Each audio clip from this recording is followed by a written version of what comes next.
आज अजित पवारांनी पालकमंत्री म्हणून बीडचा दौरा केला आणि या दौऱ्यादरम्यान त्यांनी प्रत्येकाला दम भरला। अजितदादांच्या या भूमिकेमुळे बीडमध्ये गेल्या काही वर्षांपासून सातत्याने समोर येणारी गुंडगर्दी कमी होणार का, बीडमधली दहशत मावळणार का, याच मुद्द्यावरती आजचा बडे मुद्दे कार्यक्रम आहे, तोही थेट बीडमधनं। त्यासाठी आपण जाऊया माझा सहकारी विलासकडे। धन्यवाद ज्ञानदा।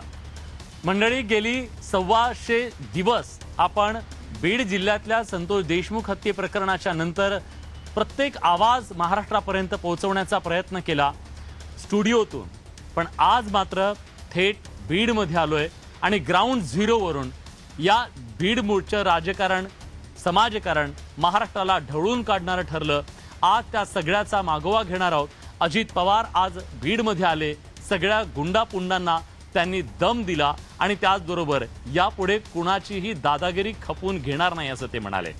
अजितदादांच्या या भूमिकेच्या नंतर खरोखरच बीडचं राजकारण, समाजकारण बदलेल का, बीडची परिस्थिती बदलेल का, दादांचा हंटर खऱ्या अर्थानं बीडचं सगळे परिस्थिती राजकीय आणि सामाजिक बदलेल का, याबद्दल आपण करणार आहोत चर्चा। आणि त्यासाठी आपल्या सोबत असणार आहेत मान्यवर पाहुणे, बीडमधले सगळे सामाजिक कार्यकर्ते, पत्रकार, नागरिक, या सगळ्यांशी आज आपण बोलणार आहोत। बीड किती बदललं, गेल्या 125 दिवसामध्ये बीडला काय भोगावं लागलं, बीडकरांची भावना नेमकी काय आहे, बीडकर काय बघतायत, या महाराष्ट्रामध्ये जे चित्र गेलं त्याबद्दल बीडकरांच्या मनातली सल काय, हे सगळं बघणार आहोत। पण बीडमधली ही सगळी राजकीय आणि सामाजिक परिस्थिती पाहता एका खंबीर नेतृत्वाची आणि कणखर भूमिकेची गरज होती। अजित पवार यांनी ती भूमिका घेतल्याच्या नंतर यातून काही सवाल निर्माण झाले आहेत, ज्याची आज आपल्याला चर्चा करायची आहे थेट बीडमधून, बीडकरांच्या सोबत। महाराष्ट्राला ती ऐकायची आहे, बीडकरांची भावना, हे सवाल कुठले आहेत ज्याची आज आपल्याला चर्चा करायची आहे। बघूया हे सवाल कुठले आहेत।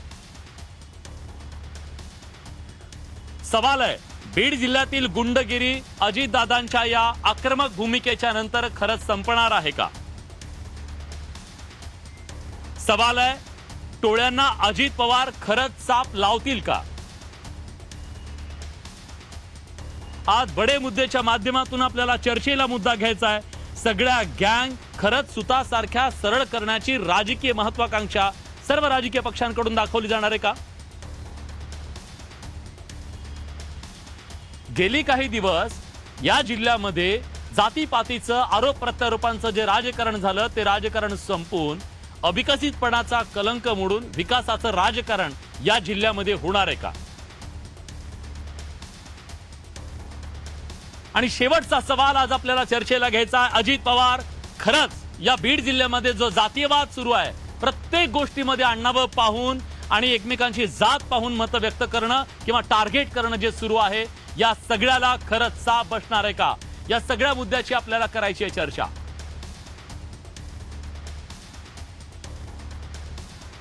आणि या चर्चेमध्ये सहभागी होण्यासाठी आपल्या सोबत मान्यवर पाहुणे असणार आहेत। आज आपल्या सोबत बीड मधले ज्येष्ठ पत्रकार आहेत, सामाजिक कार्यकर्ते आहेत, इथली राजकीय मंडळी सुद्धा आज आपल्या सोबत आहेत, ज्यांना बीड बद्दल काहीतरी पडलेली आहे।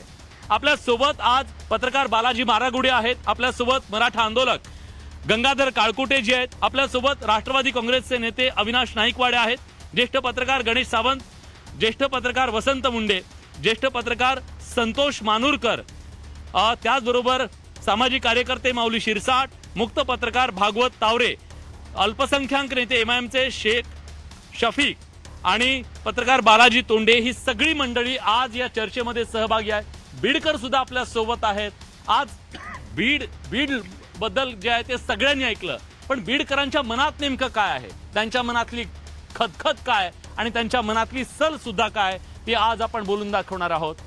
एक बीडकर म्हणून आज तुम्ही जेव्हा महाराष्ट्रात जाता तेव्हा काय वाटतं। प्रामाणिक सांगतो, आता जी घटना घडलेली आहे, ह्या घटनेला आम्हाला किती दिवस दोष देणार आहे मीडिया आणि पुढारी। आता हे जी घटना घडलेली आहे ही अतिशय दुर्दैव आहे। त्या आरोपींना फाशी द्या हे आम्ही प्रत्येक वेळेस सांगतोय, त्यांना छत्रपती शिवाजी महाराजांच्या पुतळ्यासमोर फाशी द्या हे आम्ही 100 वेळेस सांगतोय। तरीही ह्या जिल्ह्याला मीडिया ट्रायल करून माननीय नामदार धनंजय मुंडे साहेबांसोबत तुम्ही पूर्ण जिल्ह्याला त्याच्यासोबत घसरत नेलेलं आहे, त्यांना वरवरत नेलेलं आहे। तर हे थांबवा, हे सगळ्यात अगोदर दोषी आहेत, सगळ्यात मोठे महत्वाचे पुढारी आहेत, ज्यांनी आमच्या जिल्ह्याला बदनाम केलं, जातीवादाचं रंगरूप त्याला दिलं. ही सगळ्यात मोठी अगोदर दोषी पुढारी. आणि त्यानंतर 3-3 महिने साहेब ह्या देशातल्या जगातल्या ट्रम्प असतील, नरेंद्र मोदी साहेब असेल, एवढं यांना 3-3 महिने कधी TRP चालला नाही समजा तुमच्या मीडियातला, ते तुम्ही आमच्या नेतृत्वाला पण इतकी. आज अजितदादांना सांगावं लागलं तुमच्या नेत्यांना की इथले गुंडगिरी खपवून घेतली जाणार नाही. याचं कारण हे की तुम्ही मीडियाने हे इतकं उठवलं, 3-3 महिने 100-100 150 दिवस तुम्ही जर आम्हाला विसरायला पण तयार नाही. एकामागोमाग एक घडणाऱ्या घटना आहे, त्याचं काय करायचं? सर, ज्या घटना घडल्यात त्या समोर यायल्यात. एक घटना घडली ती दुर्दैवी आम्ही मान्य केलं. आज 100 हरणं मारले, एक हरण मारलं. सलमान खान अजून 15 वर्ष झालं बेजार आहे. हा, इथं 100 हरणं मारलेत. मग ते हे माणसं- मीडियानं नाही दाखवायचं? नाही, दाखवलंच पाहिजे ना. पण कुठं दाखवलं जाते? जे आम्हाला आमचं जे दाखवलं जाते 3-3 महिने 100 दिवस दाखवत आहे, ते त्या खोक्याचं कुठं दाखवलं जाते? ठीक आहे, नाही सगळ्यांचंच दाखवलं जात आहे, पण मीडियाला दोष दिला जातोय. मुद्दा हा आहे की या सगळ्यामध्ये बीडची बदनामी केली जाते असं सांगितलं जात आहे. पण अजितदादा स्वतः सांगतायत की इथं जी गुंडगिरी पोहोचली गेलेली आहे ती खपवून घेतली जाणार नाही. खरंच दादांच्या या आक्रमक भूमिकेच्या नंतर इथल्या गुंडगिरीला आळा बसेल? नक्कीच बसू शकतो, परंतु दादा तसं करतील का याच्याबद्दल माझ्या मनात संशय आहे. का बरं? कारण त्यांनी बारामतीसारखं बीड जिल्ह्यात अगोदर वातावरण तयार केलं पाहिजे. आमच्याकडे रेल्वे नाही, आम्हाला विकासाच्या बाबतीत रस्त्याची अवस्था बघा आमची काय आहे, आमच्याकडे राजकारणातलं गुन्हेगारीकरण बघा, सर्वपक्षीय राज्यकर्त्यांचा प्रशासन आणि पोलिसांवरचा दबाव बघा, हे सगळं थांबलं कोण पाहिजे. टाकतंय दबाव? दबाव कोण सर्व पक्ष, टाकतंय? मी कुठल्या एका नेत्याचं नाव घेणार नाही, परंतु प्रत्येक मतदारसंघात सगळ्याच पक्षाचे नेते आपापल्या कार्यकर्त्यासाठी गुंडगिरी केल्यानंतर सगळ्याच पक्षाचे नेते आपापल्या कार्यकर्त्याला वाचवण्यासाठी ही गुंडगिरी त्यातून निर्माण झालेली आहे. आणि याला सर्वपक्षीय राज्यकर्ते जबाबदार आहेत. म्हणून आम्हाला अजितदादा कुणी खमक्या नेतृत्व म्हणून त्यांच्याकडून अपेक्षा आहे की सगळ्या पक्षातल्या सगळ्या नेत्यांची, जवळच्या असणाऱ्या लोकांची जी गुंडगिरी आहे ती थांबली पाहिजे. सर्वसामान्य माणसाला भयमुक्तपणे जगता आलं पाहिजे. त्यासाठी आमचा सिंचनाचा अनुशेष दूर केला पाहिजे, आम्हाला रेल्वे दिली पाहिजे, आमचा रस्त्याचा अनुशेष दूर केला पाहिजे, आम्हाला विमानतळ दिलं पाहिजे, आम्हाला इथं मूलभूत जे प्रश्न आहेत आमचे ते पहिले सोडवले पाहिजेत आणि गुन्हेगारीच्या मुळाशी गेलं पाहिजे. खरं कारण गुन्हेगारीचं कोणचं आहे ते शोधून त्याच्यावरती घाव घातल्याशिवाय हे सगळं थांबणार नाही, ठीक आहे. असं मला वाटतं. अजितदादा आज म्हणाले की कुठलाही राजाश्रय इथल्या गुंडगिरीला दिला जाणार नाही, कुणी गुंडपुंडा असू द्या त्याची खैर नाही. अजितदादांचा हा इशारा इथल्या बीडकरांच्या मनामध्ये काय भावना निर्माण करतोय? नाही, मुळात या त्यांच्या वक्तव्याकडे आम्ही बीडकर म्हणून आणि मीडिया म्हणून सुद्धा आम्ही सकारात्मक बघितलं पाहिजे. अजित पवार ही व्यक्ती नाहीत, अजित पवार ही शासन आहे. हा. शासन जेव्हा कुठल्या तरी गुन्हेगारीवर अंकुश ठेवण्याची मानसिकता व्यक्त करतं त्याचं आम्ही स्वागत केलं पाहिजे. आम्ही बीडकर म्हणून या गोष्टीचं स्वागत करतो. मात्र मुळात या संदर्भाने आम्ही जर आम्हाला या खोलात जायचं असेल तर हा क्राईम जो आहे तो काही सामाजिक नाही, तो फास्ट फूड जसं असतं तसं फास्ट मनीसाठी होणारे हे उद्योग आहेत. आणि ते केवळ एका विशिष्ट घटनेशी संलग्न किंवा एका विशिष्ट पातळीवर नाही. आमच्याकडे अनेक नेत्यांच्या वाळूपट्ट्यामध्ये स्वतःचे टेंडर असतात. नेत्यांची सुद्धा भूमिका सोयीच्या ठरलेल्या असतात. म्हणजे एखाद्या प्रकरणामध्ये जर मला राजकीय गोल मिळत असेल तर मी ती भूमिका रेस करतो आणि एखाद्या भूमिकेतून नाही. आता सुरेश धसानी, संतोष देशमुख यांच्या प्रकरणामध्ये एक भूमिका रेस केली, अत्यंत चांगली गोष्ट आहे. मात्र तीच भूमिका त्यांची जेव्हा आमच्याकडे अर्धम असलेला मस्जिद उडवण्यात आली त्यावेळेस मात्र ते अत्यंत असंवेदनशील आणि बेजबाबदार वक्तव्य करताना दिसले. माझी स्कोर सेट केला जातो या सगळ्यामध्ये अहो, प्रत्येकाकडून? बिलकुल स्कोर सेट केला जातो. प्रत्येकाचा पॉलिटिकल गोल आहे. याच्यामध्ये अनेक राजकीय कारकिर्दी संपवल्या जातात, अनेक राजकीय कावे दावे हेवे दावे असतात आणि त्याच्यामुळे जे नुकसान होतं का, म्हणजे एखादं नेतृत्व जर संपलं तर मुळात बाहेरचं कोणाचं नुकसान होत नाही, ते या जिल्ह्याचं होत असतं. कुठलाही नेता असू, राजकीय कुठलाही पक्ष असू द्या, ते नुकसान मात्र होतं. आणि माझी सकारात्मकपणे मी या गोष्टीकडे पाहतो की अजित पवार यांनी जर बीडच्या संदर्भामध्ये बीडच्या प्रतिमा सुधारण्याच्या बाबतीतलं जर पाऊल उचललेलं असेल तर नक्कीच याला सकारात्मक प्रतिसाद सुद्धा आम्ही दिला पाहिजे. ठीक आहे. बालाजी, ज्या पद्धतीनं आता अजितदादांनी आज आक्रमक भूमिका घेतली, अपेक्षा होती सगळ्यांना की दादांनी पालकमंत्रीपद घ्यावं या बीड जिल्ह्याचं आणि ते पालकमंत्रीपद आल्यानंतर बदल होईल. तुम्हाला हेच अपेक्षित होतं अजितदादांकडून आणि वाटतं आता एक आशा निर्माण झाली आहे? आशा तर जरूर निर्माण झाली, पण गेल्या 2 महिन्यात जर बघितलं तर आम्ही सातत्यानं आवाज उठवतो. प्रत्येक मीडिया काय करतोय, फक्त पवनचक्की आणि खंडणी या संदर्भात बातम्या करते. बरं. आम्ही सातत्यानं गेल्या वर्षभरापासून या पवनचक्क्यांच्या विरोधात आवाज उठवतोय. पवनचक्क्यावाले शेतकऱ्यांना कशा प्रकारे फसवत आहेत, त्यांना चेक दिले जात आहेत, ते बाउन्स होत आहेत, त्यांचं पेमेंट दिलं जात नाही. आणि दोन समाजात भांडण लावायचं काम जर कोणी केलं असेल तर या पवनचक्क्यावाल्यांनी केलंय. त्यांचा इप्सित साध्य करायचं, त्यांना स्वतः पुढे यायचं नाही. मग करायचं काय? गुंड गावातले त्या शेतकऱ्याच्या अंगावर घालायचे आणि त्या गावात परस्पर दोन गट तणावाचे अर्थकारण आहे म्हणून अर्थकारण आहे म्हणूनच गुंडगिरी. आणि ही सगळं अर्थकारण हे राजकारण्याभोवती फिरतंय आमच्याकडचं. बर, पण राजकारणी या सगळ्याला जबाबदार आहेत असं त्यांचं म्हणणं आहे. एकमेकांच्या कुरघोडीच्या राजकारणामध्ये बीड जिल्ह्याचं नुकसान होतंय. 100% नुकसान होते साहेब. मी आज मागच्या वेळी हे जे चाललं होतं तर आम्ही प्रत्येक वेळेस मी सांगतोय की साहेब बाहेरच्या पण जिल्ह्यात राजकारणी तुम्हीच आहेत ना. सर ऐका ना, ठीक आहे ना, मी काय म्हणतो त्यात अजितदादा त्याला वटणीवर आणतील, त्याचा विलास होईल. पण माझं म्हणणं हे होतं सर पहिल्यापासून की तुम्ही बाहेर पुणे, लातूर, मुंबई, कोल्हापूर या ठिकाणी आमच्या जिल्ह्यातले जे आमचे लेकर आहेत ते बाहेर जे शिकायला त्यांना सर रूम देणार कोणी, हॉस्टेल नसेल ज्याला प्रायव्हेट रूम त्यांना रूम देणार, त्यांना मेसवाल्याला जे मेस त्यांना 2-2 महिने पैसे मागत नव्हते ते म्हणते आता ऍडव्हान्स पैसे द्या, नसं आमच्याकडे येऊ नका. म्हणजे इतके भ्यायला लागलेत लोक विनाकारण. आणि लेकरं किती साहेब 16, 17, 18 वर्षाची लेकरं आहेत, त्यांच्यावर ही वेळ आली. ही कोणामुळे आली? मीडियामुळे झाली. जिल्ह्याची प्रतिमा मलिन कुणामुळे झाली? नक्कीच या ठिकाणी बीड जिल्हा हा साधू संतांची भूमी आहे. डाव्या विचारसरणीचा बीड जिल्हा आहे. परंतु या ठिकाणी राजकारण स्वतःच्या जे राजकारणी आहेत त्यांची पोळी भाजून घेण्यासाठी माणसं मरतायत आणि त्या सरणावर स्वतःची राजकीय पोळी भाजण्यासाठी मग त्याच्यात सगळेच लोक त्यांची पोळी भाजण्यासाठी आणि हे सातत्यानं पेटतं ठेवण्यासाठी ते ह्या गटातून त्या गटात सगळे हे त्याला सपोर्ट करतोय, ते सपोर्ट करतोय. आणि सर मला तर हे म्हणायचं, तुम्ही दादाच्या बाबतीत सांगितलं की दादा आज किती महिन्याने आले, दादांनी सातत्यानं या बीडमध्ये यावं. या जसा की फौजफाटा प्रशासन अगदी तंग होतंय. म्हणजे ते आल्यानंतर यंत्रणा हालते, ते गेले की पुन्हा बसते. नक्की ढिसाळ होती. हा. म्हणजे मी सातत्यानं सांगत असतो की या मराठवाड्यावर आणि खास करून बीड जिल्ह्यावर पश्चिम महाराष्ट्राकडून सातत्यानं सावत्रपणाची विकासात्मक धोरणात दुजाभावाची वागणूक मिळते. आणि त्याच पद्धतीने दादा जर या ठिकाणी या जिल्ह्याचे पालकमंत्री झालेत आणि 2-2, 3-3 महिन्याच्या नंतर आल्याच्या नंतर कशी यंत्रणा सरळ होईल, त्यांनी सातत्यानं महिन्याला किंवा 15 दिवसाला या बीड जिल्ह्यामध्ये येऊन ही यंत्रणा संपूर्ण. पालकमंत्री होऊन 3 महिने झाले साहेब, 3 महिने झालेत. ते आलेत, त्यांना आता एक संधी 6 महिन्याचा वेळ द्या. ह्या जिल्ह्यात काय होते बदल हे तुम्हाला दिसून येईल, पण त्याला वेळ तर द्यावे लागेल. तुम्ही आलेले रिझल्ट बघताय. एक इतक्या मोठ्या पदावर असलेला महाराष्ट्राचा उपमुख्यमंत्री जो पुण्यासारख्या जिल्ह्यात ज्यांनी पिंपरी चिंचवड सारखे एक शहर मोठं बनवलंय त्यासारखा जबाबदार व्यक्ती इथं येऊन जे बोलतोय बीडचं चित्र बदलेल. 100% एवढी खात्री आहे, 100% बदलेल. ठीक आहे. बीडच्या बद्दल असं सांगितलं जातं की बीडमध्ये योजना होतात पण ते कागदोपत्री होतात. कागदावर इथं सगळं कारभार चालतो. आज दादा असं म्हणाले की कागदावरचे ते चालणार नाही, तुम्हाला प्रत्यक्षात काम दाखवावं लागेल. खरं तर ही जी संस्कृती होती बीडची आतापर्यंतची, त्या संस्कृतीला कुठंतरी लगाम बसेल का? मला वाटत नाही लगाम बसेल म्हणून. का नाही वाटत? हे बघा आता आपण जिथं उभा राहिलो हे बघा रस्ता आत्ताच कालच झाला. दाखवायला हवं. मला वाटतं मी बघा ना, आमच्या कॅमेरामॅनला दाखवतो. बघा ना इतके दिवस होता का हा रस्ता? म्हणजे आता महाराष्ट्राला दाखवू आपण ते पहिल्यांदा. म्हणजे अजितदादा पवार हे आज इथं पालकमंत्री म्हणून येत असताना बघा ही चकाचक सकाळी होते, काल रात्रीचा रस्ता असावा हा, रात्री रस्ता झालेला आहे. आणि रात्री रस्ता होऊन नवा कोरा चकचकीत एकदम हे होणार आहे. मग नाही अजितदादाची दहशत आहे की दिखावा आहे? दिखावा नाहीये, हे काम दिसतंय, हे काम दिसतंय. हे काम काल का दिसलं अजितदादा? ही चाटुगिरी आहे, ही चाटुगिरी अधिकाऱ्यांची. भ्रष्टाचारी जे अधिकारी हरामखोर अधिकारी 100% त्यांची चाटुगिरी यांचे सगळं तपासलं पाहिजे. जलजीवनचं काय झालेलं आहे तुम्ही पहा. मोठ्या योजना बीडचाच यांचे योगेश क्षीरसागर कॅन्डिडेट होते, त्यांच्या वडिलांनी आणली योजना, अमृत अटल योजना, भुयारी गटर योजना. भुयारी गटारचे 250 कोटी तुमच्या अमृत जलचे.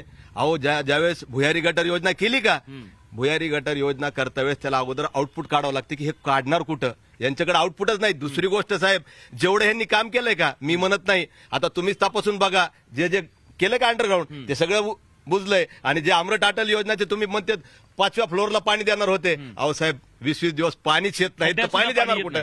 एक मात्र बीडकरांची आणखीन एक व्यथा आपल्याला सगळ्याला सांगायला हवी. साधारणपणे शहरांमध्ये काय होतं तर कचरा गोळा केला जातो आणि तो कुठल्या तरी डम्पिंग ग्राउंडवर टाकला जातो. बीडमध्ये असं होत नाही. इथं कचरा गोळा केला जातो आणि या बीडची एक महत्वाची नदी आहे, त्या नदीत नेऊन ग्रामपंचायत टाकते आणि मग इथली नगरपालिका नदीत नेऊन टाकते. नदीत टाकलेला कचरा पुन्हा साफ करण्यासाठी एक मोठी योजना आणली जाते. असा सगळा सावळा गोंधळ जर बीडमध्ये असेल तर दादा आले काय आणि आणखीन कोणी ट्रम्प आले काय, कसा सुधारणार बीड? नाही एक पहा, आज आता भागवत तावरे म्हणले त्यांच्या भूमिकेशी स्वागत करायला पाहिजे तर नक्कीच करायला पाहिजे. कारण मी सकाळी उठल्याबरोबर मला एक फेसबुकला एक पोस्ट वाचायला भेटली. रात्री मी बीडमध्ये झोपलो होतो, परंतु नंतर सकाळी उठलो तर मी पुण्यामध्ये उठल्यासारखं दिसलं मला. म्हणजे त्याच्यातला मर्म काय होता की अजित पवार आल्याने बीड शहर इतकं स्वच्छ झालं, असं झालं. स्वच्छ झालं की स्वच्छ केलं गेलं, बरोबर आहे की नाही? नेपथ्य रचना झाली की खरंच झालंय? सांगा ना. नाही झालंय ना, थोडंफार का होईना. त्यांनी जे की त्यांना ज्या भागातून जायचं होतं ना त्या भागामध्ये त्यांनी. मग अजितदादांना सगळ्याकडे फिरवायला हवं. अजितदादांना फिरवायला हवं सगळ्या बीडमध्ये, बीड जिल्ह्यात. ऐका ना एक मिनिट, जेव्हा अजितदादा 2 तारखेला येणार याच्याविषयी माहिती झालं तर बीड जिल्ह्यातले तुम्ही सगळे शासकीय कार्यालयात बघा, इतके लोक कामाला लागले स्वच्छतेच्या. सगळे कार्यालय बघा तुम्ही आता. दादा येणार कळलं. मग हे अधिकारीला मारत, हे चोर अधिकारी आहेत. हे अधिकाऱ्यांना दादानी बंगला घेऊन राहायचं का आता इथं? नाही ना सर, दादा आता चाप लावतो ना त्या अधिकाऱ्यांना. जे भ्रष्ट अधिकारी ना त्यांना चाप लावला जाईल, 100% लावला जाईल. आणि जे क्रिमिनल जे आहेत त्याच्यावर सुद्धा हा तोडगा ताबडतोब दादा करतील. त्यांनी आता आम्हाला स्वतः कार्यकर्त्यांना वॉर्निंग दिली, आपलं चारित्र्य स्वच्छ ठेवा. इथून सुरुवात झालेली आहे गुन्हेगारीतून. दादांनी गुन्हेगारीच्या बाबतीत बोलू नये. हे बघा, आमचं बीड चांगलं आहे, ठीक आहे. जातीचा कुठला विषय नाही, कुठल्याही गुन्हेगाराला जात नसती. दादांनी अगोदर पुण्याला सुधारावं. एवढे मोठे गँगस्टर तिथंच आहेत. मोठ्याले गँगस्टरचे नाव आता मुंबई संपली गँगस्टर मधली, पुण्यामध्ये गँगस्टर सुरू झाले. नाव आता मी सांगणार नाही, काय मला काय करायचं. परंतु आज तुम्ही जे बीड जिल्ह्याचं म्हणता ना, दादा आले दादा म्हणले, अगोदर दादांनी आरशात बघावं, अगोदर पुण्याला सुधारावं, त्याच्यानंतर बीडकडे यावं. खरं तर बीडकरांची ही सल सुद्धा आहे. बीडकरांना असं वाटतं की आमच्या इथं झालेली छोटी गोष्ट सुद्धा मीडियाच्या माध्यमातून मोठी करून दाखवली जाते. बाकी ठिकाणी खून पडतात, सगळ्या गोष्टी होतात, गुन्हेगारी होते, पण मात्र आमच्यावर जास्त मीडियाचं प्रेम आहे, हा तुमचा नेहमी आरोप असतो. विषय काय माहिती का, आता तुमची न्यूज 18 लोकमतची बातमी दाखवू शकतो मी. काय होतं, तुम्ही व्हिडिओ मुद्दे याच्यामध्ये बडे मुद्द्यामध्ये चांगल्या विषयावर चर्चा करता, सामाजिक नाही मी पहिल्यापासून हा आरोप करतोय. पण तुमची जी पोर्टलची पत्रकारिता आहे ना, अतिशय गलिच्छ चाललेली, सगळ्याच इलेक्ट्रॉनिक मीडियाची. आता मी तुम्हाला सांगतो, याचं एक उदाहरण सांगतो. ज्या दिवशी मस्जिदमध्ये जिलेटिन लावून स्फोट घडविण्यात आला, त्या दिवशी सकाळपर्यंत 9 वाजेपर्यंत ती स्फोटाची बातमी चालवणं ठीक होतं. पण त्यानंतर काय झालं, त्या मस्जिदमध्ये लोकांनी इफ्तार पार्टी साजरी केली, नमाज अदा केली, हिंदू मुस्लिमांनी एकत्रित येत तिथं चांगल्या पद्धतीचं वातावरण केलं. मीडियाने हे दाखवलं का? फार थोडा वेळ दाखवलं. परत पुन्हा सांगतो, दुसऱ्या दिवशी फेसबुक उघडलं की पहिली बातमी बीडच्या त्या मस्जिदमध्ये स्फोट. आता असं वाटलं की काल एक स्फोट झाला, आज परत झाला काय स्फोट. म्हणजे ही कन्फ्यूज किती करताय. आणि पत्रकार असून सुद्धा तुम्ही ही भूमिका मांडताय. आणि निश्चितपणे ही लोकशाही आहे, लोकशाहीमध्ये आपण क्रिटिसाइज केलं पाहिजे. पण इथल्या गुन्हेगारीला राजाश्रय होता हे मान्य तर करावं लागेल ना. ही गुन्हेगारी का रात्रीतून उभी राहील नाही? ह्या गुंडापुंडांची एवढी हिंमत कशी काय वाढली? राजाश्रय होता ना. आपण गुन्हेगारीचं एकदा फर्गेशन करूया. माझ्या बीड शहरामध्ये तुम्ही रात्री 12 वाजता कुठल्याही सिंगल मुलीला एकटीला सोडा, तिच्या सुरक्षेबद्दल जर तुम्हाला थोडाही काही तक्रार आली किंवा प्रश्न निर्माण झाला तर आम्ही चॅलेंज देऊ. बीडमध्ये सामाजिक सुरक्षेबद्दल काही प्रश्न नाही. तुम्ही जी गुन्हेगारी म्हणतात ती गुन्हेगारी जी राजाश्रित आहे ती आहे मनी सोर्सिंग साठीची. वाळूपट्ट्यातून झालेला वाद, राखेचा विषय असेल त्यातून झालेला वाद, किंवा मग आणखीन काही जो इन्कम सोर्स आहे त्याच्यासाठी होणारे वाद आणि त्याला मिळणारी नेत्याकडूनचं अभय. आता मला सांगा, खोक्या नावाच्या एका कॅरेक्टरला कुठल्या नेत्याचं अभय होतं हे वेगळं सांगायची गरज नाही. पण तुमचं खोक्यावर खूप प्रेम दिसतं. त्याचं कारण असं आहे की आम्ही एक असा माणूस आमच्याकडे होता की जो हरणासारख्या प्राण्याचा हत्या करायचा आणि तो इतकी उधळपट्टी करायचा की अगदी त्याच्या प्रतिमेमध्ये आमचं बीड सुद्धा मलिन झालं ना. आमच्याकडे या 110 दिवसामध्ये ज्या ज्या घटना समोर आल्या त्याच्यामध्ये थेट बीड प्रतिमेशी जोडलं गेलं. कुठलाही क्राईमची घटना त्या जिल्ह्याच्या अस्मितेसोबत पहिल्यांदा जोडली गेली. सर मला माफ करा, मीडियाने एखाद्या जिल्ह्यात खून झाला की त्या जिल्ह्याची प्रतिमा असं पहिल्यांदा झालं. बीड मध्ये खून कुठं होत नाहीत, पुण्यामध्ये होतात. श्रीगोंद्याला दोन्ही हात तोडले, दोन्ही पाय तोडले, मुंडकं तोडलं आणि ते पूर्ण शरीर एका पोत्यामध्ये कोचून भरून टाकलं गेलं. साहेब 15 दिवसापूर्वीची घटना, कुणी चर्चा केली याच्यावरती? नाही, केली पण पाहिजे. मुद्दा हे बघा, इथल्याच कलेक्टरने राहिलेलं पुस्तक लिहिलं जातं, इथली भयकथा. आता मला बोल द्या. त्या मला एकदा आम्ही सगळेजण त्या कलेक्टरना आमच्या सोबत घ्या आणि मग आम्ही सांगू की साहेब तुम्ही या जितक्या वेळ या बीड जिल्ह्यामध्ये होतं, कसला आनंद तुम्ही इथे घेतला, किती आनंद घेतला आम्ही सांगू ना. पत्रकारांना विचारा. ते पत्रकार बीड म्हणजे बिहार सांगतात ना, बीड म्हणजे कशी मलई चाटण्याचा एरिया सुद्धा आहे, हे त्यांचे उदाहरण देऊन आम्ही सांगू. बीड बिहार हे जे बोललं जातं ते मग काय वाटतं? नाही, बीड बिहार नाहीच. मुळात काय झालंय की भागवत सगळं काही भागवतच सांगून टाकायला लागलं या ठिकाणी. परंतु मला असं वाटतं सत्यामामनी नवे गबाळ्याची धनी देतो तीक्ष्ण उत्तरे पुढे व्हावे वैसे बरे. ह्या पद्धतीने ज्या पद्धतीने आज दादा बोललेत का, त्यांनी 20% ते अंमलात आणावं. म्हणजे राजकारणाच्या बाबतीत बी अंमलात आणावं, प्रशासनाच्या बाबतीत बी अंमलात आणावं. पण सगळी जबाबदारी दादांचीच का, इथल्या नेत्यांची काहीच नाही का? नाही, आता काय झालंय, ते आपण कटपुतलीचा खेळ असतो का, ते सगळ्या म्हणजे दोऱ्या कुठे आहेत? दादांकडे, सत्तेकडे. आणि मग तिथून जर सगळं झालं ना तर सगळंच होणार नाही. साहेब तुमचे म्हणजे आवक जावक जिथं बंद होते का, त्यावेळेस मग त्यांना त्याच एकाच मार्गावरून जावं लागेल ना. म्हणजे जसं गुन्हेगारांना एक राजकीय अभय आहे, तसंच इथल्या राजकीय अभय असणाऱ्यांना सुद्धा एक राजकीय अभय आहे. राईट, ते बंद झालं पाहिजे. हो, बंद झालं पाहिजे. ठीक आहे. बीड बिहार ही प्रतिमा देशभर गेली, ही प्रतिमा त्याची बोध तुमच्या सगळ्यांच्या मनात आहे? नक्कीच. कुणाला वाटतंय बीड म्हणजे माझं स्वतःचं घर आहे साहेब, आमच्या सगळ्यांचं घर आहे. आणि आमच्या घराच्या बाबतीत जर कुणीतरी निंदा नालस्ती करत असेल तर सगळ्याच परिवाराला हे वाईट वाटणार आहे की माझ्या या गावाला, माझ्या शहराला, माझ्या घराला आज असं लोक बोलतायत. म्हणजे हे सगळ्याच्या मनातली सल आहेच ना. या सगळ्याचा परिणाम काय झाला? या सगळ्याचा परिणाम काय झाला? बीडवर, इथल्या व्यापारावर परिणाम झाला का? इथल्या माणसांच्याकडे बघण्यावर परिणाम झाला? काय परिणाम झाला? काय भोगावं लागलं? आमच्या लेकरांवर परिणाम झाला. जे आमचे लेकरं बाहेर शिकायलेत का, त्यांच्यावर परिणाम झाला साहेब. त्यांची मानसिकता बघा. ज्या रूम मधला पार्टनर आहे ना, तो सुद्धा भेटतोय. जर बाहेरचा असेल तुमच्या जिल्ह्यातला, तो त्याच्यासोबत पार्टनरशिप नको. मी प्रत्येक जण गुन्हेगार वाटायला बीड मधून आला म्हणजे तो माझी विनंती सर तुम्हाला, तुम्ही जे इथं घेता ना, हा विषय एकदा पुण्यात जाऊन घ्या, एकदा कोल्हापूरला घ्या. आमचे जे लेकरं तिथं शिकायलेत ना, त्यांची घ्या. ही माझी हात जोडून विनंती. मग तुम्हाला कळ, हे जिल्हा वाईट नाहीये साहेब. आम्ही सगळे अतिशय इमोशनल लोक आहेत, भावनिक लोक आहेत. आणि आम्ही कष्ट करणारे लोक आहेत. 100% कष्ट करणार आहेत. आम्ही कष्ट करूनच जगतो. आमच्या पश्चिम महाराष्ट्राला लाखो कामगार पुरवणाऱ्या, दिवस रात्र कष्ट करणाऱ्यांचा हा जिल्हा आहे. वारकरी संप्रदायाचा हा जिल्हा आहे. पण वारकरी संप्रदायाचा असा हा जिल्हा, याची प्रतिमा डायरेक्ट बिहार व्हावी आणि गुन्हेगारीचा जिल्हा व्हावी, याला दोषी कोण आहे? नाही, याला दोषी ठराविक लोक आहेत.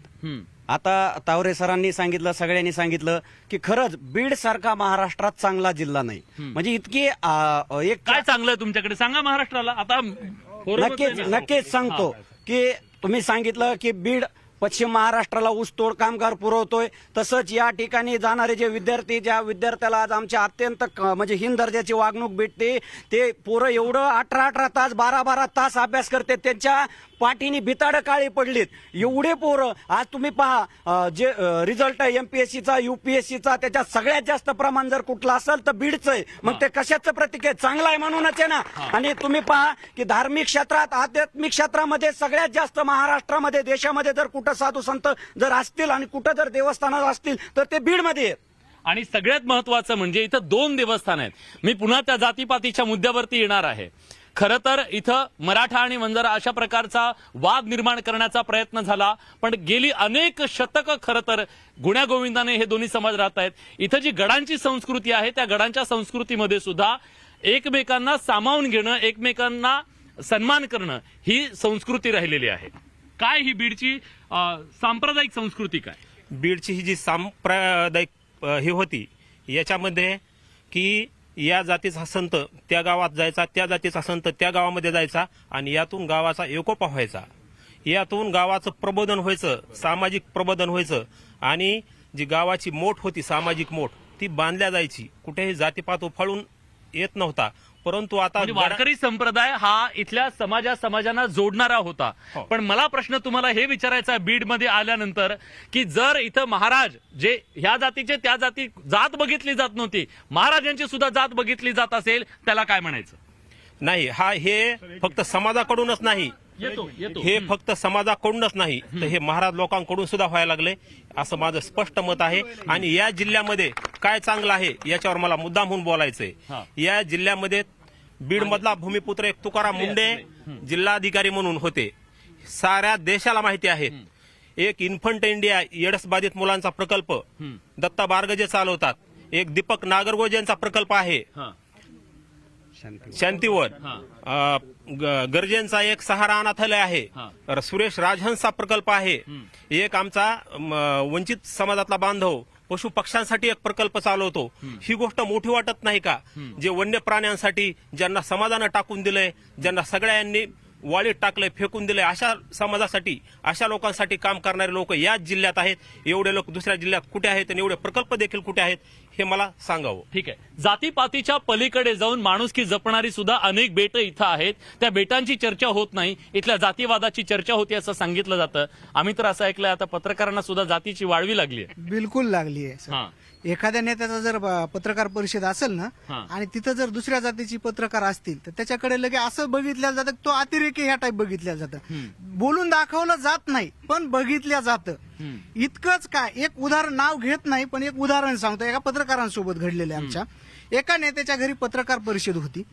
त्या पत्रकार परिषदेमध्ये सगळी पत्रकार गेली. एक पत्रकार उशिरा आला. उशिरा आल्याच्या नंतर काही दारात कुत्रं वगैरे काही असेल ते भुकलं त्या पत्रकाराला. बाकीच्यांनी सगळ्यांनी चर्चा केली, बघा म्हणले तो त्या जातीचा म्हणून कुत्र भुकलं त्याला. हे इथपर्यंत गेलंय. आता तर तुम्ही मगाशी- पत्रकाराला जात नसते, जातीपातीच्या पलीकडे जाऊन पत्रकार आपलं काम करत असतो. पण वाळवीच इतकी लागलेली आहे की जाती जातीमधले हे विष जे निर्माण झालेलं आहे, हे विष अजितदादा कसे काय दूर करू शकतील? हे तर तुम्हाला करावं लागेल, आपल्याला करावं लागेल ना. त्यासाठी आम्ही नक्की पुढाकार घ्यायला तयार आहेत. मनोजदादा असतील, मराठा समाज असेल, मुस्लिम समाज, दलित समाज. आम्ही फक्त आरक्षणाचा आमचा वैचारिक लढा आहे, वैचारिक वाद आमच्यात आहेत. परंतु दोन्ही बाजूने मराठा असेल किंवा ओबीसी किंवा वंजारा समाज, मराठा आणि वंजारा वाद जे चित्र रंगवलं जातंय ते सर्वसामान्य खरंच तसं आहे खेड्यापाड्यात तसं नाहीये. तसं नाहीये. आजही आम्ही एकमेकाच्या याच्यात जातो. परंतु राजकारणात किंवा रस्त्यावर फिरणारे किंवा जे क्रीम लोक आहेत थोडे पुढारलेले, त्यांच्यात जातीवाद आहे. ह्या दोन्ही बाबतीत आहे. मी एका कुठल्या जातीवर परंतु दोन्ही समाजातून थोडंसं सगळ्यांनी थोडं मन मोठं करून पुढाकार घेणं गरजेचं आहे. पुढे यायचं एक महत्वाचा विषय. आता बघा तुम्ही, उन्हाळा आलाय आणि गावागावात जत्रा येतात आणि त्या जत्राच्या माध्यमातून अखंड हरिनाम सप्ताह आयोजित केले. तर आता इथं या गावामध्ये बघा, अनेक गावांमध्ये भांडणं सुरू आहेत सध्या. या जातीचा महाराज आपल्या गावात कशाला बोलवला, हे अनेक गावात सुरू आहे. अनेक महाराजांना हे अनुभव आलेत. अनेकांची कीर्तनं रद्द केली, त्याच्या जागेवर दुसरा महाराज घेतला. हे महाराजांनी आता ठरवलं पाहिजे की आपण आता हे गावागावात जाऊन प्रबोधन केलं पाहिजे. हा महाराष्ट्र प्रबोधनाची चळवळ जिथून, ज्या संप्रदायातून आली, वारकरी संप्रदायातून, तुकोबा ज्ञानोबांचा आणि गाडगेबाबांचा आपण जर वारसा सांगतोय आणि तिथं भगवानगड असणारं, नारायणगड असणारं, हे सगळ्यात मोठी पीठं जिथं आहे, तिथं आज त्यांनी पुढाकार घेणं गरजेचं आहे. न्यूज 18 लोकमतच्या माध्यमातून, बीडच्या मातीतून सांगतोय की आज भगवानगड आणि नारायणगड यांच्या मठाधिपतींनी या महाराजांना सांगायला हवं आणि या गावोगाव सांगायला हवं, जातीपातीच्या पलीकडे जायला हवं. आपण त्यांना एक प्रश्न केला की दादांकडून तुम्ही काय अपेक्षा व्यक्त करतात.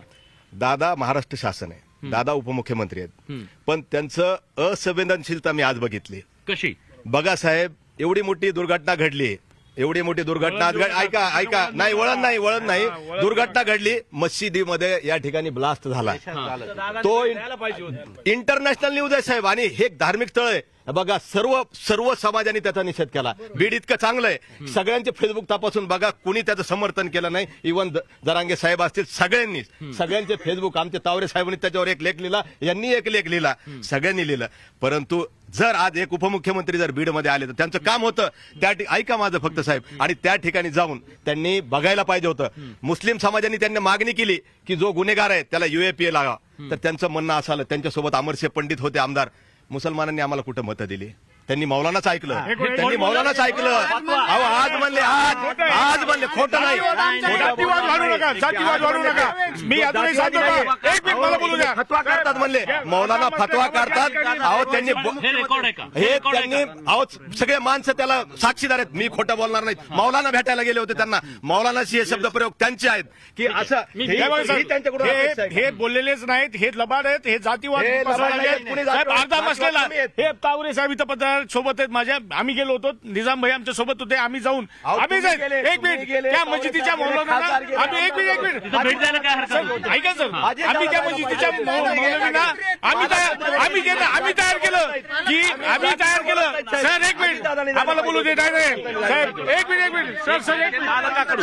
दादा राज्याचे उपमुख्यमंत्री आहेत आणि बीड जिल्ह्याचे पालकमंत्री आहेत. पालकाला सगळे लेकरं सारखे असावा. दादांनी जायला पाहिजे होतं. भाऊ थोडं मन मोठं करा आणि दादाला पुढच्या चक्करला तरी पाठवा. ऐका, तुम्ही पालकमंत्री आहे, पालकमंत्री आहेत, जिल्ह्यामध्ये आहेत, इतकी मोठी घटना घडलेली आहे, जायला नको होतं का? सर 100 ऐका एक मिनिट जायला पाहिजे होतं. त्यांचा ऐकून घ्या, माझं म्हणणं आहे. आम्ही ते पुढच्या दादा नक्की जातील, पण माझा पुढचा ऐका एक मिनिट सर. ऐका पण काय झालं ऐका. हे बघा, आम्ही तुम्ही काय केलंय माहिती, आम्ही काय केलं आम्हाला सांगू बोलू द्या सर. ऐका आम्ही त्या हे बघा, नाही शफीक भाऊची मागणी अगदी रास्त आहे की जर पालकमंत्री महोदय जिल्ह्यामध्ये असतील तर त्यांनी अशा प्रकारच्या संवेदनशील घटनेला भेट दिली पाहिजे. ही अतिशय त्यांची रास्त मागणी आहे. मात्र दुसरी एक गोष्ट मी सकारात्मक म्हणून पाहतो बडेसाहेब, की जसे अजित पवार बीड शहरामध्ये आले त्याच्यानंतर त्यांच्या प्रत्येक कार्यक्रमामधलं एक वक्तव्य सकारात्मक मला आज पहिल्यांदा दिसलं. ते म्हणले जातीवादापासून आम्ही दूर गेलं पाहिजे. आम्ही जातीपातीमध्ये आमच्या सर्वांचं रक्त लाल आहे आणि सरकार म्हणून पहिल्यांदा एक अशी ठोस भूमिका आली की जातीवादाच्या बाहेर आम्ही तरुणांनी पडलं पाहिजे. ही त्यांची एक त्यातली सकारात्मक भूमिका आहे. मी परत एकदा रिपीट करतो की शफीक भाऊच्या मागणीशी मी अत्यंत सहमत आहे की सत्ता आहे, सरकार आहे आणि मुस्लिमांमध्ये प्रचंड असुरक्षिततेची भावना आहे. अशा वेळी सरकारने भेटलं पाहिजे. दादा संभाजीनगरकडे गेले, बरोबर आहे. संभाजीनगर जाता जाता ते ठिकाणी एकदम रस्त्यावर आहे. त्यांना फक्त 2 किलोमीटर मध्ये जायचं होतं रस्ता सोडून. म्हणजे खूप काही दूर जायचं होतं, अशातला भाग नव्हता. मला वाटतं तिथं पालकमंत्री म्हणून ते जिल्ह्यात आले होते, त्यांनी जायलाच पाहिजे होतं. आणि सगळ्यात महत्वाचं या सगळ्या प्रकरणामध्ये जेव्हा इथले नेते बोलत होते ते असं म्हणाले की कोणीतरी दारुडे होते. ऐका ना, नक्कीच या ठिकाणी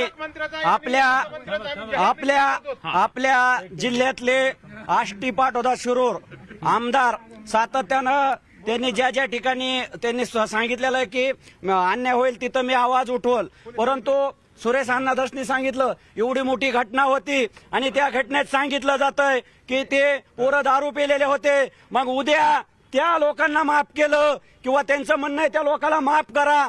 कुणी उद्या दारू पिऊन काही बी करीन ना, हे कुठं या लोकप्रतिनिधीला शोधतं का? अशा लोकप्रतिनिधी खरं म्हणजे आपल्या या सगळ्या मुस्लिम बांधवाचाच नाही तर आम्ही देखील त्यांचा निषेध करतो आणि अशा लोकप्रतिनिधी त्यांच्या आमदार पदाचा राजीनामा द्यायला पाहिजे. आम्ही आंबेडकर समाजाच्या वतीने उपमुख्यमंत्री अजितदादांचा जाहीर निषेध करतो.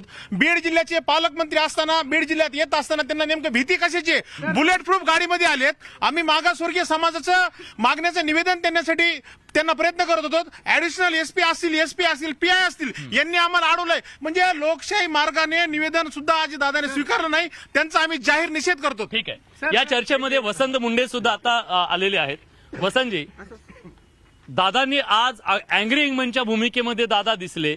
गेल्या अनेक दशकापासून बीडचं राजकारण तुम्ही बघताय. आज अशा अँग्री इंग्मनची गरज होती का बीडला? आणि हा अँग्री यंगमॅन या बीडचं चित्र बदलू शकेल का? नाही, गरज होती का तर परिस्थिती निर्माण झाली, त्यामुळे ती गरज समोर आली. पण बीडचं राजकारण समजून घ्यायचं तर इथल्या सामान्य माणसाला समजून घ्यावं लागेल. केवळ भाषण किंवा जाहीर म्हणजे डायलॉगबाजी यांनी काही बीडचं चित्र बदलणार नाही. बीडचं चित्र बदलण्यासाठी या ठिकाणची जी मूलभूत परिस्थिती आहे, इथल्या माणसाला विकास पाहिजे. आणि इथल्या माणसाला इतकी वर्ष झाली या ठिकाणी रेल्वे नाही, आता विमानतळाचा विषय येतोय. या सगळ्या गोष्टींचा जर आपण परिणाम बघितला तर मला असं वाटतं की बीडचा चित्र बदलण्यासाठी केवळ नेता बदलून नाही तर नेत्याच्या भूमिकेतून बदलावं लागेल. आणि म्हणून दादांचा जो महाराष्ट्रामध्ये एकूण त्यांच्या कामाबद्दलची जी काय ख्याती आहे, मला असं वाटतं की त्या ख्यातीचा जर बीडला फायदा झाला तर बीडचं चित्र बदलू शकतं. बरं, बीडचं चित्र बदलण्यासाठी अजितदादांना माझी विनंती आहे, भाजी मंडी असेल, स्टेडियम कॉम्प्लेक्स असेल, माळवेस असेल, बशीरगंज असेल, या भागामध्ये त्यांनी फिरून बघावं. ज्या नेत्यांना ते घेऊन फिरत होते ना, त्यांना चापकानी फोडल्याशिवाय राहणार नाहीत. बीड शहरात मुतारी नाही, मुतारी बांधली नाही, रस्ते नाहीत, शौचालय नाहीत, आणि ह्या बीडच्या विकासावर अजितदादांनी यांना न घेता आपल्यासारख्या प्रसार माध्यमांना घेऊन या ठिकाणी फिरून दाखवावं. एक मुद्दा आधी जेव्हा चर्चेत सांगितला, आता उपमुख्यमंत्र्यांचं घेतलं, स्थानिक आमदाराचं आहे. काम कोणाचं आहे? मग मला सांगा अजितदादा जेव्हा इथं आले तेव्हा त्यांनी बघितलं पाहिजे ना हे काम का रस्ता दादा हे काय म्हणतात भाजी मंडी, हे काय म्हणतात भाजी मंडी दादानी बघायची, भाजी मंडी दादानी बघायची. एक मिनिट त्यांचं म्हणणं आहे सगळे प्रश्न 20 वर्षापासून नगरपालिकेची सत्ता आहे, 25 दिवसाला प्यायला पाणी येत आहे. आज उपमुख्यमंत्री यायला म्हणून रस्त्यावर टँकरने रस्ते धुतलेत. त्यामुळे आमची विनंती, रोज अजितदादा या, कमीत कमी रस्ते तरी स्वच्छ होतं. इथं बंगला घेऊन राहा. घर घेऊन सर एक प्रश्न आहे, माझा प्रश्न आहे, नागपूर पाकिस्तानात आहे का महाराष्ट्रात आहे? नागपूरमध्ये वेगळी ट्रीटमेंट दंगलीला, आणि बीड मध्ये अर्ध मसल्याला जे झालं त्याला वेगळी ट्रीटमेंट. काय झालं काय? अहो बॉम्ब फोडला मस्जिदीमध्ये. उद्या एका मुसलमानाच्या ठीक आहे. काय केलं असतं तुम्ही? मला ह्या सर्व राजकीय नेत्याला सांगायचंय की या बीड जिल्ह्यामध्ये तुम्ही सर्वांनी, सर्व पक्षीय राजकीय नेते एकत्र येऊन हे जातीय जे वाद निर्माण झाले हे कुठेतरी कमी करण्यासाठी सगळ्यांनी मनातून प्रयत्न करायला पाहिजे. कारण बीड जिल्हा खूप चांगला जिल्हा आहे. बीड जिल्ह्यामध्ये आज कबड्डीचे खेळाडूचे कॅप्टन, राजकीय नेत्यांना जातीत फूट हवी आहे असं तुमचं म्हणणं आहे? 100% त्यांना जातीत फूट स्वतःची राजकीय पोळी भाजण्यासाठी यांना जातीत फूट हवी आहे. प्रत्येकाने एक साधू प्रत्येक जातीने घेतला, प्रत्येकाने एक संत घेतला. हे सगळ्यांनी एका जागेवर येऊन हे जातीय तेढ निर्माण झालेलं आहे ते कमी करण्यासाठी सर्वांनी पुढे येऊन प्रयत्न करायला पाहिजेत असं माझं वैयक्तिक मत आहे. सर्व राजकीय पक्षांनी एकत्र यायला हवं. इथं जी जातीयवादाची कीड लागलेली आहे ती कीड नष्ट करण्यासाठी पुढाकार घ्यायला हवा. पण राजकीय नेत्यांना हा जातीयवाद हवा आहे, कारण वोट बँकेचं राजकारण आहे. जातीची वोट बँक इथं मजबूत करायची आहे आणि म्हणून हे केलं जात नाही. कुणी पुढाकार घेत नाहीये हा जातीवाद संपावा असं त्यांचं म्हणणं आहे. तथ्य याच्यात सर्वप्रथम साहेब तुम्ही बीडमध्ये आले, तुमचं स्वागत करतो आम्ही बीड जिल्ह्याच्या वतीनं. आज बीडमध्ये पालकमंत्री आले. ज्यावेळेस बीड जिल्ह्यामध्ये पालकमंत्री येतात त्यावेळेस बीड जिल्ह्याचे ज्या ठिकाणी ते जातात त्या ठिकाणच्या रस्त्याचं काम होतं. सामाजिक संघटनेचे पदाधिकारी त्यांना निवेदन द्यायला गेल्यानंतर त्या ठिकाणचे पदाधिकारी लक्ष देत नाहीत. त्यांची पोलीस प्रशासन पुढे येतं, आम्हाला धक्काबुक्की करतं. अशा पद्धतीची सत्ता या ठिकाणी या बीडमध्ये दादा पालकमंत्री झाल्यापासून असं होतंय. म्हणून आमची विनंती, दादा एक दिवस येऊन फरक पडणार नाही. सिव्हिल हॉस्पिटलची परिस्थिती बघा साहेब, काय तुमची मागणी होती, बीड जिल्ह्याची मागणी होती की आम्हाला अजितदादा आमची नव्हती, नेत्यांची ही मागणी होती. आमची तर मागणी होती की स्थानिकच्याच कुणाला तरी आमदारांना मंत्री करा आणि त्यांच्याकडे पालकमंत्री पद द्या. आम्हाला माहित होतं हे अजितदादा राज्याचे उपमुख्यमंत्री आहेत, त्यांना बीडसाठी कितीचा वेळ मिळणार आहे असा. आताही बघा 31 जानेवारीला ते बीडमध्ये आलेले आहेत, त्याच्यानंतर आज आलेत, म्हणजे किती दिवसानंतर आलेत ते. अशाने कधी अजितदादांकडे जादूची कांडी आहे. अजितदादा अशी येतील, बीड जिल्ह्यावर अशी जादूची कांडी फिरवतील आणि बीड जिल्हा बदलून जाईल असं होईल. मूळ असं आहे की गेली 30-40 वर्ष सत्तेत कोण आहे? अजितदादाचा आहे असं तुम्ही म्हणताय. मग विशेष नाही ना, महाराष्ट्राच्या सत्तेत कोण आहे? अजितदादा. बीड जिल्ह्यामधले लोक किती दिवस सत्तेमध्ये आहेत? बीड जिल्ह्या आतापर्यंत बीड जिल्ह्याला पालकमंत्रीच बाहेरचे असायचे. मागच्या 10 वर्षामध्ये मागच्या 10 वर्षात फक्त बीड जिल्ह्यातला पालकमंत्री, याच्या पूर्वीचे सगळे पालकमंत्री बाहेरचे आहेत. मग सत्ता कुणाकडे होती आणि मग बीड जिल्ह्याचा विकास झाला का नाही हा प्रश्न मूलभूत त्यांनाही आहे ना. बीड जिल्ह्यातल्या लोकांना बाहेरचा पालकमंत्री का हवा असतो? ते म्हणतात की बाहेरचे पालकमंत्री आहे. नाही, याच्यामध्ये असं आहे, मूळ मुद्दा असा आहे की बीड किंवा मराठवाडा हा फक्त राजकारणासाठी वापरला जातो. इतकी वर्षानुवर्ष आम्ही बघतो. फक्त बीड नाही तर मराठवाड्यात सुद्धा सगळा राजकारणासाठी वापरला जातो. हे वेगवेगळे गट, वेगवेगळ्या पक्षामधले वेगवेगळे गट पोचले जातात आणि त्याच्यामुळं मग बाहेरचा पालकमंत्री द्या, बाहेरचा नेता द्या आणि मग त्या ठिकाणी फक्त राजकीय आपला फायदा, सत्तेत आपल्याला जो नंबर जे लागतात ते नंबर मराठवाड्यातनं मिळवायचे, आपला विषय संपला. मराठवाड्या वर्षानुवर्ष मराठवाड्याचा अनुशेष का निघाला नाही? 3000 कोटीचा अनुशेष 10 वर्षापूर्वी होता. आज कुठे आहे? आज त्याची चर्चा सुद्धा होत नाही. दादांच्या येण्यानंतर हा अनुशेष नाही, माझं मत हे आहे की वर्षानुवर्ष मराठवाड्याच्या अनुशेषावर मात्र चर्चा होत नाही, नेते बोलत नाहीत, सत्ताधारी बोलत नाहीत. पण मराठवाड्यामध्ये किंवा बीड जिल्ह्यामध्ये एखादी गोष्ट घडली की त्या गोष्टीवर बोललं जातं आणि मग विकास कोणाच्या हातामध्ये आहे? ज्यांच्या हातामध्ये आहे त्यांनी करणं अपेक्षित आहे. मग वर्षानुवर्ष कोण आहे? ठीक. अजित दादाच हवेत किंवा देवेंद्र फडणवीस हवेत अशी मागणी कोणी केली? बीड जिल्ह्यातल्याच लोकांनी केली. बीड जिल्ह्यातल्या लोकांना बाहेर तसं नाही, केलीच नाही. सामान्य जनतेने ही मागणी केलीच नाही. ही मागणी बीड जिल्ह्यातल्या सर्वसामान्य लोकांनी व पालकमंत्री अजितदादा द्या म्हणून मागणी केलेली नाही. हे राजकीय लोकांनी केले. कारण की आतापर्यंत सत्तेत अजितदादा होते. फक्त पालकमंत्री आमच्या जिल्ह्यातले फक्त 10 वर्ष राहिलेत आणि आमचा जर बीड जिल्ह्याचा विकास करायचा असेल तर त्यासाठी आमच्या जिल्ह्यातला कोणालाही पालकमंत्री केलं पाहिजे होतं. आणि इथला जर स्थानिकचा पालकमंत्री असेल, जसं वडिलांना त्याच्या मुलाची काय अपेक्षा आहे, त्या मुलाला काय लागतं हे माहीत असतं, तसं ह्या जिल्ह्यातला जर कुणीतरी आमदार या मंत्री आणि त्यांना पालकमंत्री केलं असतं तर त्यांना त्यांच्या व्यथा कळाल्या असता. बाहेरच्या पालकमंत्री देऊन कळणार. बीड जिल्ह्याचा विकास केला पाहिजे. मग पालकमंत्री इथला असला काय आणि कुठला बाहेरचा असला काय, परंतु राज्याच्या मुख्यमंत्र्यांनी आज अजितदादा म्हणले की बाबा एसपींना आदेश दिले की त्या चारित्र्य तपासा म्हणले. मला माझ्या आजूबाजूला जे पदाधिकारी बसते त्यांचं जर यांनी खरंच जर चारित्र्य तपासायला सुरुवात केली ना, त्यांची जी राष्ट्रवादीची 10-15 जणांची बॉडी असते का, ती बॉडी सुद्धा कंप्लीट होणार नाही. म्हणजे एकही पदाधिकारी त्यांना भेटणार नाही. एक मिनिट खरंच राष्ट्रवादी मी वैयक्तिक नाही, एक मिनिट, फक्त राष्ट्रवादीच नाही, सगळ्या राजकीय पक्षांमध्ये हे अशा प्रकारची लोक भरली गेलेली आहेत का? आता चारित्र्य तपासायला लागलं तर ते म्हणतात की त्यांचा कोरम सुद्धा पूर्ण होणार नाही. एक मिनिट सर, हे जे बोलतायत ना, एक मिनिट, हे जर इतकं जर कोणी बीड मध्ये इथं बीड जिल्ह्यामध्ये इतक्या जर कोणी गुंड असेल आणि अजितदादाच्या बाजूला जर असेल, जर तो आमच्या पक्षात असेल, आमच्या पक्षात तर नाहीच आहेत का असं कुणी आजच्या परिस्थितीला? आजच्या तपासले तुम्ही सगळ्यांचे? सर आम्हाला माहिती ना, सर्टिफिकेट दादानी सांगितलं हे मान्य ना सर. हे जर एखादा क्रिमिनल जर माणूस तिथं आला असता आणि त्याचा जर फोटो आला असता तर हेच यांनी हे जे बोलतायत ना, यांनी सुद्धा लिहिलं असतं हा गुंड यांच्यासोबत.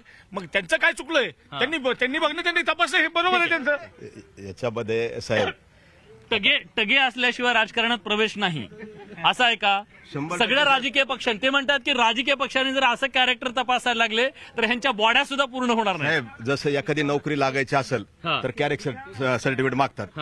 जर प्रत्येक पक्षाने जर असं केलं ना, हे राहणारच नाही, 100% मी तुम्हाला सांगतो.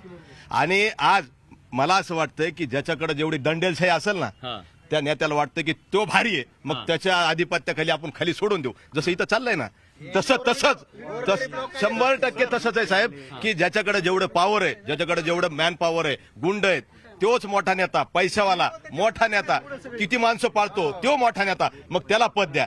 तुम्ही मला सांगा, चांगल्या चारित्र्याचा कोणत्या ह्याला तुम्ही मोठा केलेला आहे? पण एक मुद्दा आहे, गेल्या काही दिवसामध्ये बीडमध्ये अशा अनेक घटना घडल्या. अरे ज्यांना म्हणजे काही कळत नाही अशी सुद्धा पोरं सोरं समजा काहीतरी गुन्हा करतात, त्याचा व्हिडिओ बनवतात, व्हिडिओ बनवून व्हायरल करतात आणि स्वतःची दहशत निर्माण करण्याचा प्रयत्न करतात.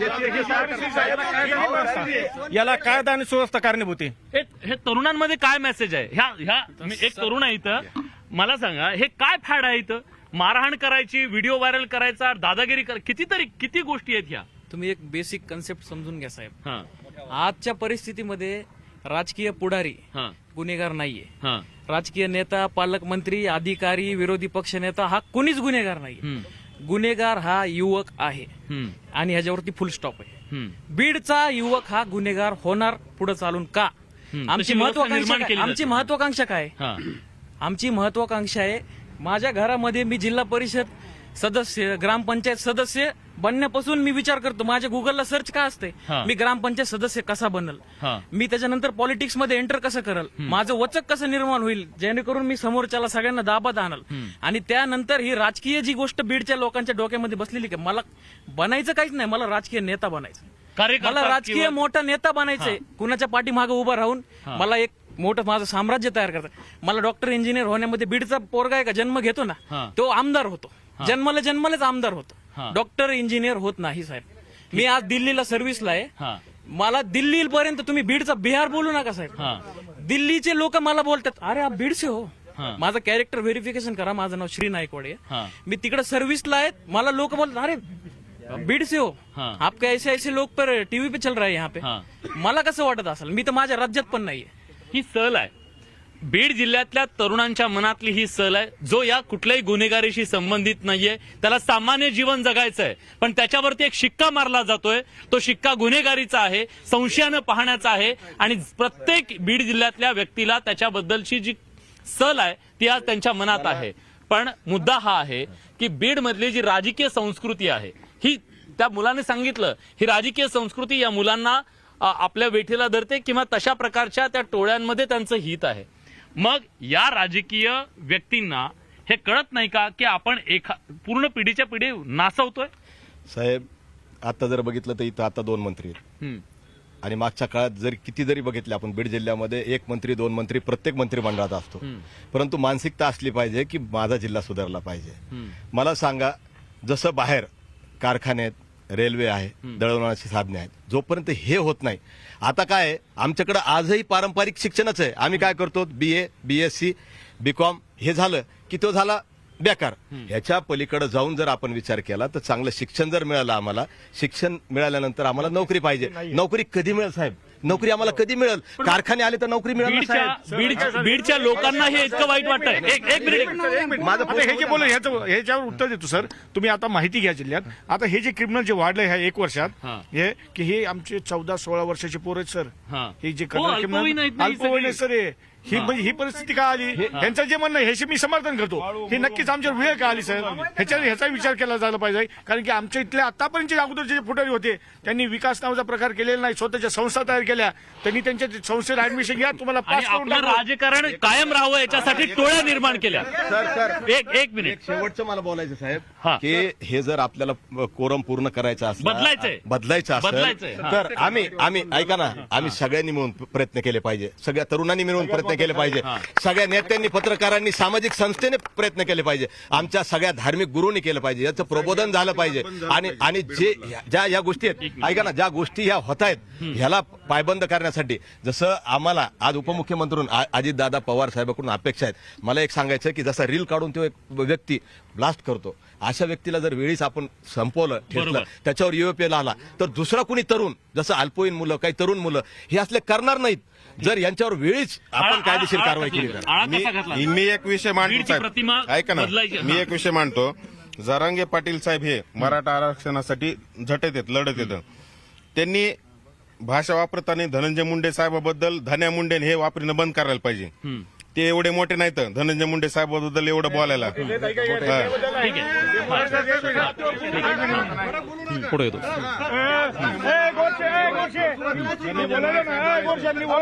हा बोला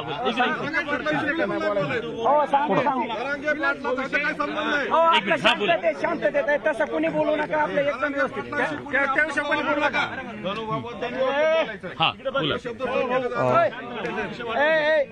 आदरणीय बडे साहेब आपलं आणि आपल्या चॅनलचं आमच्या बीड नगरीमध्ये मी स्वागत करत आहे एक समाजाचा घटक आणि हा इथल्या दुरावस्थेचा प्रत्यक्ष बालपणापासूनचा साक्षीदार म्हणून मराठवाडा फक्त बीडच काय या मराठवाड्याच्या दुरावस्थेची कारण महाराष्ट्र शासनाने माझा नुकताच कविता संग्रह युद्ध पेटले आहे हा प्रकाशित केलेला आहे त्यामध्ये ह्या दुरावस्थेची कारण समूळ आणि जी काही बेसिक कारणं आहेत ही आर्थिक कारणं आहेत ही विकासाच्या अभावाची कारणं आहेत आणि कुठलाही समाज कुठलाही धर्म हा अधिकाधिक कट्टर होत जाण्याची कारणं आर्थिक मागासलेपणात असतात आणि या समाजाला मुद्दा मांडला या समाजाला तो समाज कोणताही असो विकासाचा अभाव एकमेकाच्या अंगावर चालून जातो ज्यावेळेस शेती वांज होऊ लागते त्यावेळेस एक जात दगड उचलते आणि दुसऱ्या जातीवर चालून जाते याकडे आपण लक्ष देणं गरजेचं आहे इथली जनता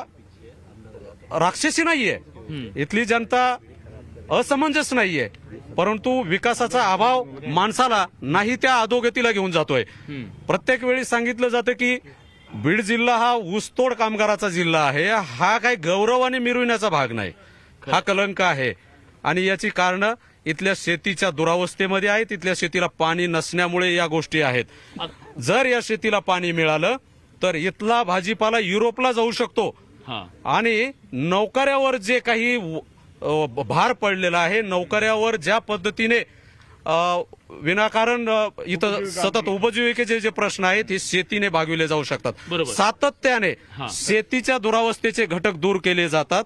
तर शेतीला पाणी मिळालं पाहिजे, इथला जातीय सलोखा आणि धार्मिक सलोखा सुद्धा टिकून राहिला पाहिजे. नक्की तुम्ही खूप जो मुद्दा मांडला, खरं तर आरक्षणाची लढाई सुद्धा याच बीडमधून सगळ्यात जास्त पेटली. मराठवाड्यामध्ये सगळ्यात जास्त दाहकता आरक्षणाच्या मुद्द्याची सुद्धा दिसली दोन्ही बाजूंनी. त्याचं कारण असं आहे की आज इथल्या शेतीचे प्रश्न गंभीर आहेत. बीड जिल्ह्याच्या विकासाच्या बद्दल बोलायचं झालं तर मुंबईसारखे पुण्यासारखी शहरं जेव्हा बुलेट ट्रेनची स्वप्न बघतायत, तेव्हा आज बीड सारखा एक जिल्हा एक साधी रेल्वेचं स्वप्न बघतो. म्हणजे विकासाचं अंतर किती मोठं आहे याचा अंदाज आपल्याला इथून येऊ शकतो. बीडची अपेक्षा आहे, बीडला विकास हवाय. बीडला नावलौकिक करणारी अनेक माणसं आहेत. त्या माणसांच्या बद्दल माध्यमांमध्ये स्पेस मिळावी, त्यांच्या कार्याचा गौरव व्हावा ही अपेक्षा त्यांची आहे. बीड कलंकित होतंय याच्याबद्दलची सल बीडच्या नागरिकांच्या मनात आहे. बीड असा नाहीये जसा दाखवला जातोय असं म्हणणं बीडकरांचं आहे आणि ही परिस्थिती बदलली पाहिजे याबद्दल सगळ्यांचं एकमत आहे. आमची एक विनंती आहे की न्यूज 18 या चॅनलला आणि व्यक्तिशः मी विलास बडे सरांना अशी विनंती करतो की आमचं बीड जे आहे ना ते या चॅनलनी प्रतिमा सुधारण्यासाठी दत्तक घ्यावं आणि तुम्ही हे करू शकता. आणि बीड आणि विलास बडे साहेब तुमच्या पत्रकारितेचा एक इतिहास लिहिला जाईल.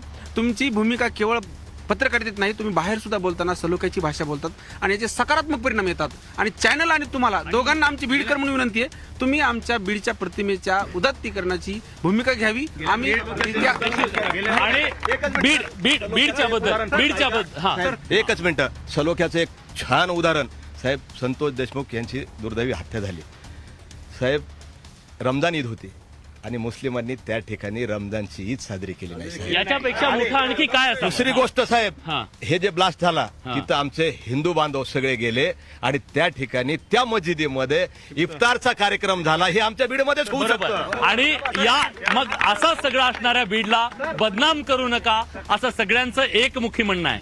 जातीपातीच्या धर्माच्या पलीकडे जाऊन प्रत्येकाला वाटतंय की आम्हाला रोजगाराचा हक्क आहे, आम्हालाही बाहेर सन्मानानं जगायचंय. त्याच्यासाठी प्लीज बीडला तुम्ही बदनाम करू नका. आज या चर्चेमध्ये आपण सगळेजण आलात, आपली भूमिका मांडली, त्याबद्दल बडे मुद्देच्या माध्यमातून आपल्या सगळ्यांचे मनापासून आभार. बडे मुद्देच्या ग्राउंड झिरोवरून आज आपण इथेच थांबतोय. धन्यवाद.